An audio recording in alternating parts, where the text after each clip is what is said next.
Hello friends, welcome back to my YouTube channel Saini Finmart.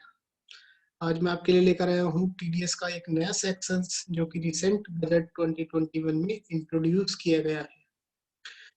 ये section बात करता है टीडीएस आपको काटना पड़ेगा यदि आप परचेजेस करते हैं 50 लाख रुपए से ज्यादा की। पहले जितने भी सेक्शन है टीडीएस के वो बात करते हैं केवल सर्विसेज के ऊपर टीडीएस डिडक्ट करने की।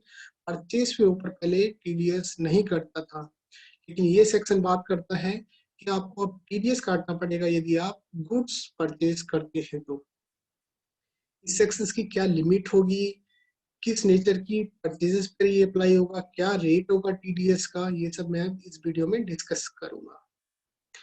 सबसे पहले ये एक नया सेक्शन है। सेक्शन जो है 194 क्यू है। ये इफेक्टिव होगा 1 जुलाई 2021 से। तो जैसे कि आप देख सकते हैं, in new section 194 Q inserted in the income tax act 1961 relating to TDS on purchase of goods with effect from 1 July 2021। अब कितनी लिमिट होनी चाहिए, कितने की आपने परचेज किया तब ये टीडीएस कटेगा, या बायर्स की कितनी टर्नओवर होनी चाहिए, बायर एलिजिबल है भी या नहीं टीडीएस काटने के लिए, ये सेकंड पॉइंट में दिया हुआ है। जैसे कि TDS shall be applicable on purchase of goods exceeding ₹50 lakhs in a year. यानी कि मैंने 50 लाख रुपए से ज्यादा की परचेजेस की हो and buyer having turnover more than 10 crore rupees in preceding financial year, और पिछले साल में मेरी टर्नओवर जो है वो 10 करोड़ रुपए से ज्यादा की हो, तभी मैं एलिजिबल हूँ टीडीएस डिडक्ट करने के लिए। यानी कि बायर के लिए दो कंडीशन है। सबसे पहले 50 लाख रुपए से ज्यादा की परचेजेस की हो उसने करंट ईयर में, और लास्ट फाइनेंशियल ईयर में टर्नओवर जो है उसकी 10 करोड़ रुपए से ज्यादा होनी चाहिए, तभी बायर एलिजिबल है टीडीएस डिडक्ट करने के लिए।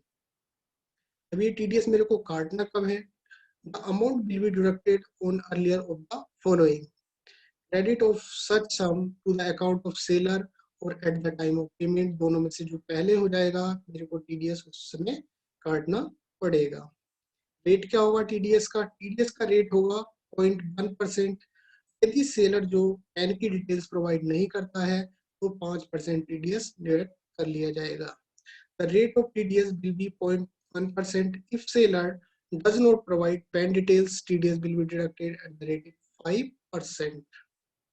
अब ये क्या इंपोर्ट पे भी अप्लाई होगा? नहीं, ये सेक्शन जो अप्लाई होगा केवल डोमेस्टिक परचेजेस पे अप्लाई होगा।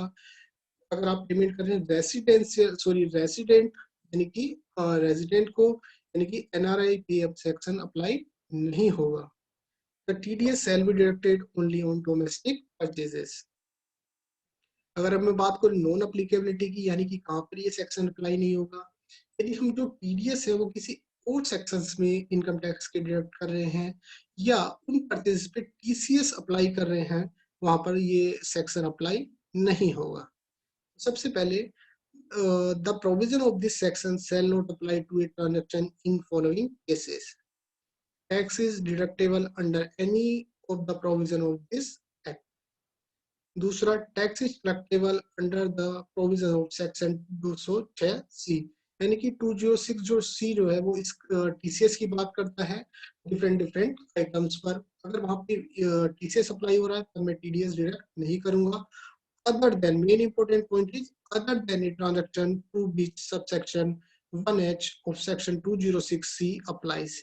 यानी कि इसका तात्पर्य यदि 206 में टीसीएस भी अप्लाई हो रहा है और तो उन परचेस पे टीडीएस भी अप्लाई किया जा सकता है।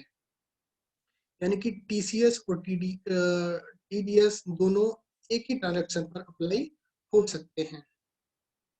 मैं बात करूं कुछ केस स्टडीज की, जैसे कि पहला केसेस हम लेते हैं कि सेलर की टर्नओवर है 8 करोड़ रुपीस, बायर की टर्नओवर है 14 करोड़ रुपीस, और पेमेंट का जो ट्रांजैक्शन है उसकी अमाउंट है 60 लाख रुपीस। तो सबसे पहले हम डिसाइड करेंगे इसमें कितनी अमाउंट पर टीडीएस या टीसीएस अप्लाई होगा। तो सबसे पहले देखते हैं जो ट्रांजेक्शन्स की अमाउंट है वो 60 लाख रुपीस है, जो कि लिमिट जो है टीसीएस और टीडीएस दोनों की जो है वो 50 लाख रुपीस है। तो जो टीडीएस या टीसीएस अप्लाई किया जाएगा वो मात्र 10 लाख रुपीस पे अप्लाई किया जाएगा। अब सबसे पहले हमें देखना है इस पे टीडीएस अप्लाई होगा या टीसीएस। क्योंकि बायर की टर्नओवर 14 करोड़ रुपीस है, जो कि 10 करोड़ से ज्यादा है, तो यहाँ पर टीडीएस अप्लाई किया जाएगा। टीसीएस क्यों अप्लाई नहीं होगा? क्योंकि सेलर की टर्नओवर 10 करोड़ रुपीस से कम है, तो यहाँ पर अप्लाई किया जाएगा टीडीएस, जो कि डिडक्ट किया जाएगा 0.1% अंडर सेक्शन 194 क्यू। दूसरे केसेस में सेलर की टर्नओवर है 15 करोड़, बायर की टर्नओवर है 8 करोड़ रुपीस, ट्रांजैक्शन की अमाउंट है 58 लाख रुपीस। जो टीडीएस या टीसीएस अप्लाई होगा वो मात्र 8 लाख रुपीस पे अप्लाई होगा, और अप्लाई होगा इस पर टीसीएस। टीडीएस क्यों अप्लाई नहीं होगा? टीडीएस की अप्लीकेबिलिटी तब आएगी जब बायर की टर्नओवर 10 करोड़ रुपीस से ज्यादा होगी। यहाँ पर बायर की टर्नओवर 10 करोड़ रुपीस से कम है, इसलिए यहाँ पर अप्लाई होगा टीसीएस, क्योंकि सेलर की टर्नओवर जो है 10 करोड़ रुपीस से ज्यादा है। तो यहाँ पर सेलर के लिए लायबिलिटी है to deduct 0.1% TCS under section 206C1H। तो फ्रेंड्स, ये नया सेक्शन है जो कि इफेक्टिव हो जाएगा 5 जुलाई 2021 से, और ये सेक्शन जो है 194 क्यू है, जो कि रिसेंट बजट में इंट्रोड्यूस किया गया है। तो friends, thanks for watching this video. अगर ये वीडियो आपको अच्छी लगी है तो इसको लाइक कीजिए। अगर चैनल पे आप फर्स्ट टाइम आए हैं तो चैनल को सब्सक्राइब कीजिए, फ्रेंड के साथ शेयर कीजिए, और thanks for watching this video. Thank you.